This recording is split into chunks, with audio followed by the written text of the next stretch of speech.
Degree అందరూ ఇస్తారు. Career కి క్లారిటీ ఇచ్చేది మాత్రం కాన్ఫిడో. బెస్ట్ యూనివర్సిటీ సీట్ తో పాటు సెటిల్ అయ్యే స్కిల్ కూడా గ్యారంటీ. అండ్ ఇంకో విషయం తెలిసింది, ఇప్పుడు శాటిలైట్ లో వస్తున్న చాలా సినిమాలు, పాత సినిమాలు ఈ శాటిలైట్ బిజినెస్ మొత్తం బలవంగా చేతుల మీదుగా జరిగినవే. ఇప్పుడు మనం చూస్తున్న సినిమాలు అన్నిటి వెనక ఆయనే ఉన్నారని చెప్పారు. అవునండి. అవును, అవును. ఎన్ని వందల సినిమాలు అమ్మించారు సార్ శాటిలైట్ కి మీరు? ఒక 200 సినిమాలు ఉంటాయండి. బా 200 సినిమాలు మేమే కొనుక్కుని జెమినీ ఛానల్కి ఇచ్చేవాళ్ళం అండి. సార్ జెమినీ ఛానల్కి ఇచ్చేవాడి ఎక్కువ. అసలు మరి అంటే విన్నప్పుడు నాకు ఒక రకమైన గర్వంగా అనిపించింది, ఒక మనిషి ఎదగడం ఇలాగ ఎదగొచ్చా అని చెప్పేసి.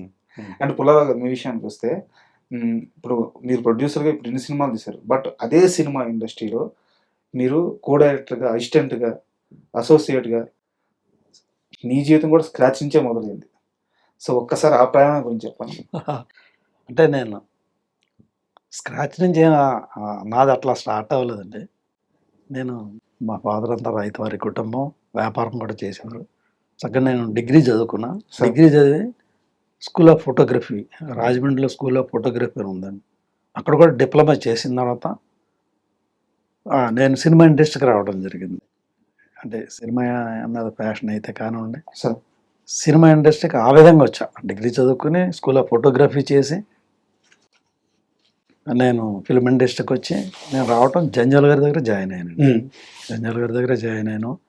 నా మొదటి సినిమా నెలవంక, ఆనంద భైరవి, అట్లా అమరజీవి, అట్లా మంచి మంచి సినిమాలే చేశాను. జంజాల్ గారి దగ్గర ఒక 25 సినిమాల దాకా నేను చేశాను అనమాట. అలా చేస్తూ చేస్తూ నేను డైరెక్షన్ డిపార్ట్మెంట్లో ఉన్న వ్యక్తిని వీళ్ళిద్దరు భగవాను, దానయ్య, వీళ్ళు రావడం, వాళ్ళ బిజినెస్ చేసి ఇప్పుడు చెప్పారు కదండి, ఆడియో అండ్ శాటిలైట్ బిజినెస్ చేసిన తర్వాత మేము సినిమా స్టార్ట్ చేస్తాం. సినిమా స్టార్ట్ చేస్తున్నప్పుడు నేను కూడా ప్రొడ్యూసర్గా జాయిన్ అవ్వడం జరిగింది వీళ్ళతో. ఓకే. అసలు ప్రొడ్యూసర్ అంటే అప్పుడు ఆ రెస్పెక్ట్ వేరే ఉండదు. ప్రొడ్యూసర్స్ అంటే white and white pant shirt వేసుకుని, వైట్ షూ వేసుకుని అంతా ఇదిగా ఉండేది. ఆ రెస్పెక్ట్ వేరే ఉండదు. నేను ఆ విధంగా దాని మీద తోటి ఆ ఇంట్రెస్ట్ తోటి కూడా నేను ప్రొడ్యూసర్గా వచ్చి వీళ్ళతో జాయిన్ అయ్యా. ఆ విధంగా ప్రొడ్యూసర్ అంటే 20 సినిమాలకి మీరు జంజాల్ గారి దగ్గర పనిచేశారు. సో డైరెక్టర్ అవ్వాలన్న ఒక విజన్ అయితే ఉంటుంది కదా, కోరిక అయితే ఉంటుంది కదా, దాన్ని ఎందుకు పక్కన పెట్టాల్సి వచ్చింది? అంటే నేను రీచ్ అయ్యానండి. జూనియర్స్ అనే సినిమా నేను డైరెక్ట్ చేశాను. ఇనిషియల్ స్టేజ్ లో. అవును. జూనియర్స్ మీరు 2003, 2002 ఆ టైంలో తీశారు. అవును. ఇనిషియల్ స్టేజ్ లో డైరెక్టర్ అవ్వాలని కదా 20 సినిమాలకి అసోసియేట్ గా సో డైరెక్షన్ పక్కన పెట్టి ప్రొడక్షన్ కి ఎందుకు ఎంటర్ అవ్వాల్సి వచ్చింది? అదే నా మైనస్. మైనస్ నేను అదే డైరెక్షన్ డిపార్ట్మెంట్ లో ఉండిపోయి ఉంటే నా తోటి వాళ్ళతో పాటు నేను ఒక మంచి డైరెక్టర్ అయి ఉండేవాడిని. అదే కొన్ని డైరెక్టర్లు తీసి చక్కగా ఉండగలిగే స్థితిలో ఉండేవాడిని. అంటే ప్రొడ్యూసర్గా రావడం కూడా ఒక గర్వం అండి. మంచి సినిమాలు చేసాం. వచ్చి మేము మొదటి నుంచి చిన్న సినిమాలు చేయలేదండి, స్టార్స్ తోటే తీయాలనే ఉద్దేశంతో ఉన్నాం. ఒక గ్యాప్లు వచ్చినా కూడా మేము ఏ సినిమా పడితే ఆ సినిమాకి వెళ్ళలేదు, ఎప్పుడు తీయలేదు. అన్ని పెద్ద సినిమా వెయిట్ చేసి పెద్ద సినిమాలే, పెద్ద ఆర్టిస్టులతోనే తీయాలని చెప్పేసి, లేట్ అయినా కూడా పెద్ద డైరెక్టర్లతో తీయాలని మేము వెయిట్ చేసాం తప్ప చిన్న సినిమాలకి పోలా. ఆ క్రేజ్ అయితే మాకు మొదటి నుంచి ఉంది. మేము చేసిన డైరెక్టర్లు అందరూ కూడా పెద్ద డైరెక్టర్లే, చిన్న డైరెక్టర్లు. సక్సెస్ తర్వాత తీసామండి అందరితో కూడా, డైరెక్టర్లు కూడా అందరితోటి. అవును. అయితే వంశీ గారు అయితే, ముత్యాల సుబ్బయ్య గారు అయితే, ఇట్లా అందరూ మంచి సక్సెస్ఫుల్ డైరెక్టర్లతో చేసాం. ముత్యాల సుబ్బయ్య గారిది అయితే మనసున్న మహారాజు తర్వాత ఆయనకి ఇంకా పెద్ద సినిమా అన్నయ్య వచ్చింది. ఈ సినిమా సూపర్ డూపర్ హిట్ వల్ల ఆయన చిరంజీవి గారితో అన్నయ్య సినిమా వచ్చింది. సో అంటే మీ ప్రయాణం కూడా, మీతో కలిసి ప్రయాణించిన ప్రతి ఒక్కరు ఎంతో కొంత లాభపడ్డారు, లైఫ్ లో ఎంతో కొంత ఎదిగారు. మీ సినిమాలన్నీ అందరికి ఉపయోగపడ్డాయి. బట్ ఇంత ప్రయాణంలో ఎక్కడ కూడా మీ మధ్య పొరపచ్చలు గానీ ఎక్కడ రాలేదా? అలాంటి ఎప్పుడు రాలేదండి. కోట్ల రూపాయల బిజినెస్ జరుగుతూ ఉంటది. అవునండి. అంటే మీ చుట్టూ ఫ్యామిలీస్ ఉంటాయి, లాభ నష్టాలు ఉంటాయి, పక్క నుంచి మాటలు చెప్పే వాళ్ళు ఉంటారు, పైగా సినిమా ఇండస్ట్రీ. ఏ రోజు కూడా నాది ఒక్క వార్త కూడా లేదు మీ మీద, నెగిటివ్ గా లేదు. మీ ఇద్దరి మధ్య గొడవ వచ్చినట్టు లేదు, దూరం వచ్చినట్టు లేదు. సో ఇంత ప్రయాణం ఎలా సాధ్యమైంది? చిన్నప్పటి నుంచి మా తల్లిదండ్రులు పెంచిన పెంపకం అటువంటిదండి. ఆ పెంపకంలో నుంచి వచ్చిందండి ఇదంతా. ఏంటంటే బ్రదర్స్ మోసం చేసుకోకూడదు, ఒకే మాట మీద ఉండాలి, ఏ విషయం చేసుకున్నా, ఏ పని మొదలుపెట్టినా సరే, ముందు దాని గురించి ఒకళ్ళకొకళ్ళు మాట్లాడుకుని ముందుకెళ్తామండి. సార్. అది. అండ్ మళ్ళీ మీ సినిమా విషయానికొస్తే 'సముద్రం.' హ్మ్. అంటే ఇప్పటికి గూడా కల్ట్ ఫ్యాన్స్ ఉన్నారు ఆ సినిమాకి. అవును నిజం. ఆ రోజుల్లో అంత రాగా, అంత రియాలిటీగా సినిమాలు చాలా కష్టం. కృష్ణవంశీ గారు చేసిన ఒక అద్భుతం అది. సో, అప్పటికి కృష్ణవంశీ గారు 'అంతఃపురం' సినిమా తీసి ఆయన హాట్ కేక్ లాగా ఉన్నారు. ఉన్నారు. సో, కృష్ణవంశీ గారు అసలు ఎలా దొరికారు మీకు? ఎలా అప్రోచ్ అయ్యారు? ఆ సినిమా ఎలా ఆన్ బోర్డ్ అయింది? దానికి మా హీరో 'జగపతి బాబు' గారి గురించి చెప్పాలండి. ఆయనతో మేము రెండో సినిమా అండి. ఫస్ట్ 'మామిడాకులు' చేసాం. రెండో సినిమా 'సముద్రం' సినిమా చేద్దామని. హ్మ్. రెండో సినిమా చేద్దామని అనుకున్నామండి. అనుకున్నప్పుడు వేరే వేరే డైరెక్టర్ల పేర్లన్నీ మాట్లాడుకుంటున్నాం. అప్పుడు ఆయన ఏమన్నారంటే, అంతఃపురంలో నేను ఒక హాఫ్ అన్ అవర్ క్యారెక్టర్ చేస్తే మంచి రెస్పాన్స్ వచ్చింది. కరెక్ట్. నాకు స్టేట్ అవార్డ్ వచ్చింది.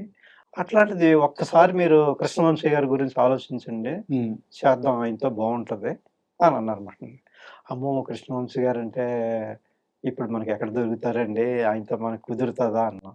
ఎందుకు మీరెళ్లి కలవండి. నేను మాట్లాడతాను ఆయనతోని హ్మ్. అని చెప్పి 'జగపతి బాబు' గారు ఇచ్చిన సపోర్ట్‌తో ఆ సినిమా ప్రారంభమైంది. ప్రారంభం అయిందండి.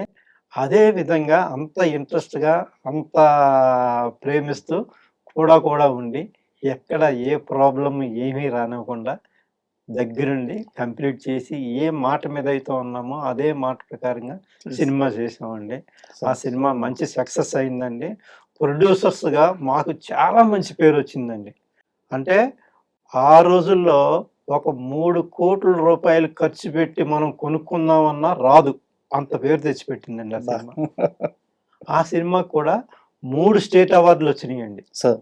ఆ సినిమాకి. అంత పేరు తెచ్చిపెట్టిందండి ఆ సినిమా.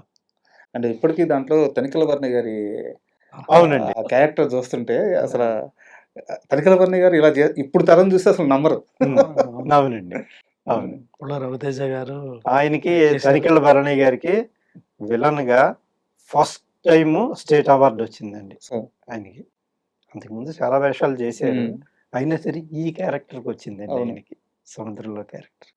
అండ్ కృష్ణవంశీ గారితో పనిచేయడం అంటే అది చాలా పెద్ద ఛాలెంజ్. ఆయన అవును. పని అవును. రాక్షసుడు. అంటే అవునండి. ఆ సినిమా ప్రారంభం అవడానికి ఒక్క ముక్కలో చెప్పాలంటే జగపతి బాబు గారేనండి మొదట. హ్మ్. జగపతి బాబు గారి వల్లే ఆ సినిమా మేము చేయగలిగాం. సార్. కృష్ణవంశీ గారంటే చాలా ఆయనతో చేయలేమండి. బడ్జెట్ ఎక్కువ చేస్తారు. హ్మ్. ఆయన్ని మేము తట్టుకోలేము.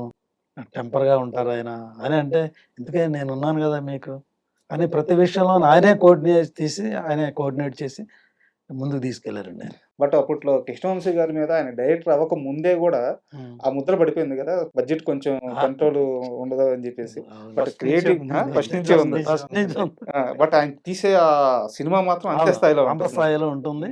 అక్కడ కాంప్రమైజ్ అవ్వరండి. హ్మ్. కాంప్రమైజ్ అవ్వకుండా ఆయన అనుకున్నది ఆయన ప్రొజెక్ట్ అయ్యేదాకా కూడా ఆయన నిద్రపోడు.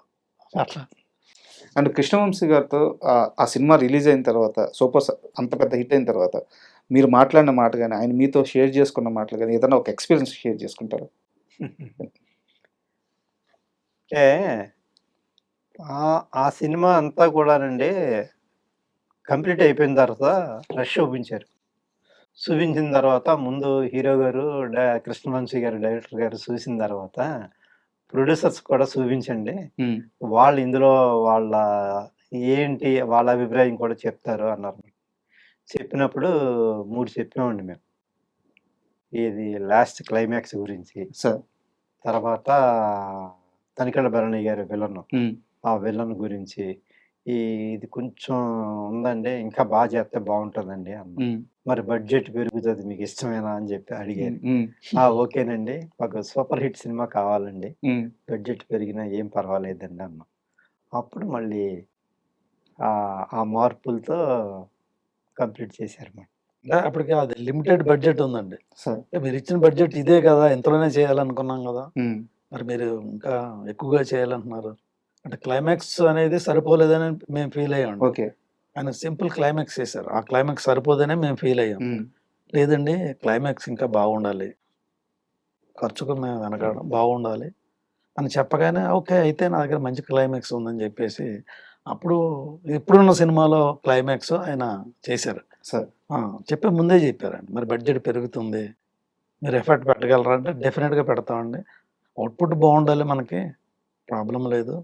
మనం సినిమా స్టార్ట్ అయ్యాక ఈ సినిమాకి ఒక విధమైన క్రేజ్ వచ్చిందండి. ట్రేడ్‌లో కూడా మంచి క్రేజ్ వచ్చింది. సో, రేపు సినిమా సక్సెస్ అయిన తర్వాత ఆ ఫ్రూట్ ఎంజాయ్ చేసేది మేమే గనక, మేము బడ్జెట్ దగ్గర కాంప్రమైజ్ చేద్దాం అని చెప్పాం.